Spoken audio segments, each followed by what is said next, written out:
Hello everyone, how are you doing today? And welcome back to English with Roberta Carvalho.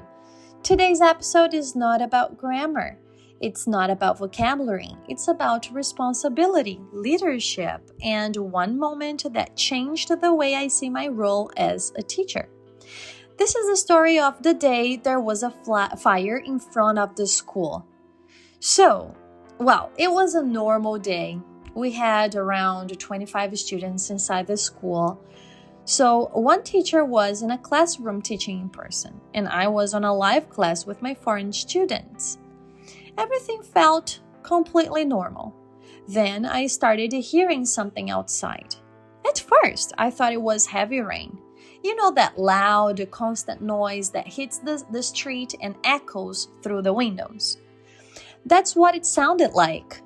I remember saying to my online students, "Guys, I think it's raining really hard.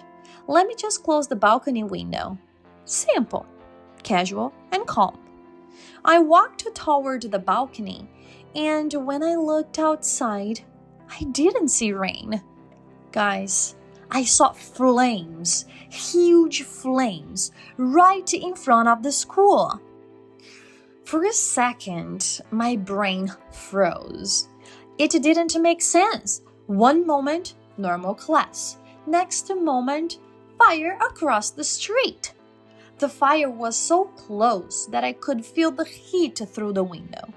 And in that exact moment, two thoughts hit me at the same time. First, we have 25 students inside. Second, I don't have a formal emergency training. And I'm the person in charge. I won't lie to you. I felt a wave of desperation. That physical feeling, your heart beats faster, your hands feel cold, and your mind tries to process everything at once. But here's something I learned about myself that day. Even when you fear, your brain can switch into problem-solving mode very fast. First decision. Stay calm externally.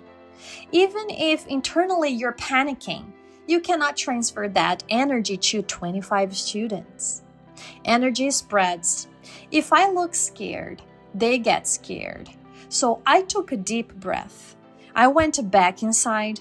I told my online students, "There's a situation outside. I need to end the live now. I'll contact you later." Calm voice, clear message. I closed the laptop, and now it was real.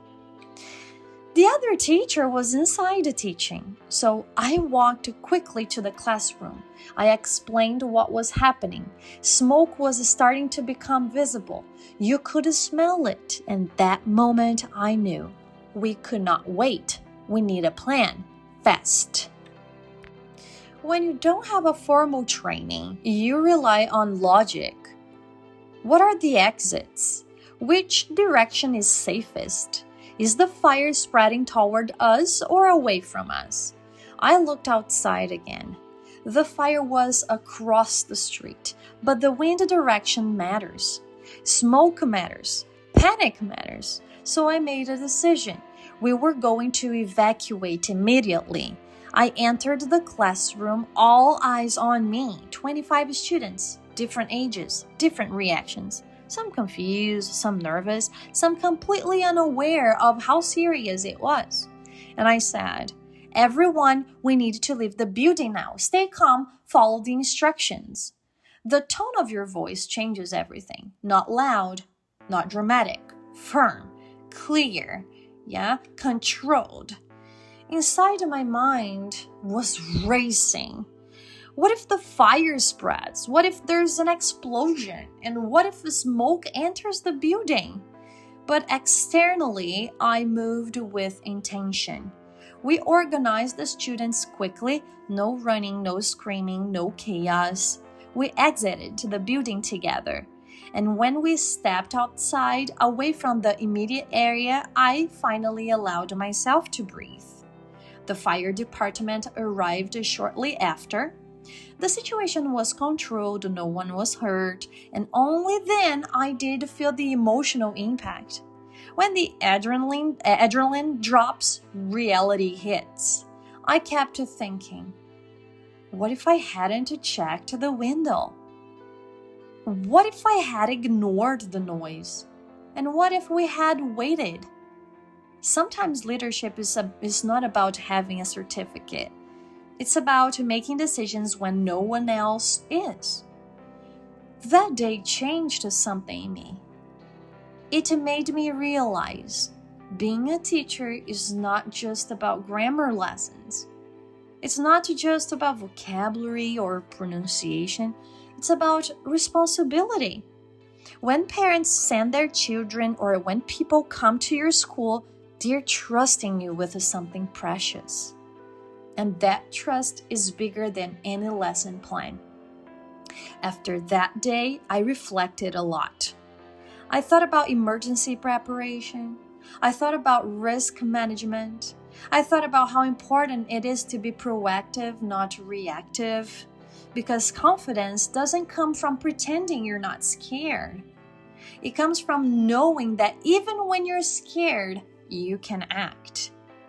There is one moment that stays in my memory. When we were all outside, one of the students looked at me and said, "Teacher, are we safe?" And I answered, yeah, we are safe.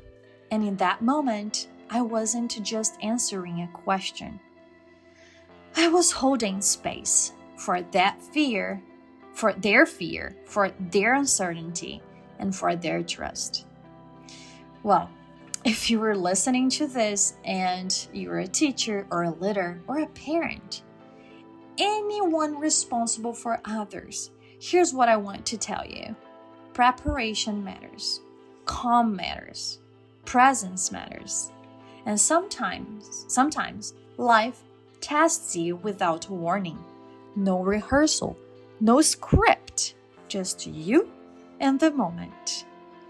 That day, I didn't have emergency training, but I had clarity. I had responsibility, and I had the courage to decide quickly. And sometimes, that is enough.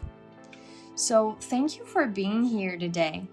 In this episode, resonated you, share it with someone you love, with someone who is a teacher, or someone who carries responsibility for others. Because leadership isn't about titles. It's about what you do when the flames are right in front of you. I'm Roberta Carvalho, and this is English with Roberta Carvalho. See you next episode.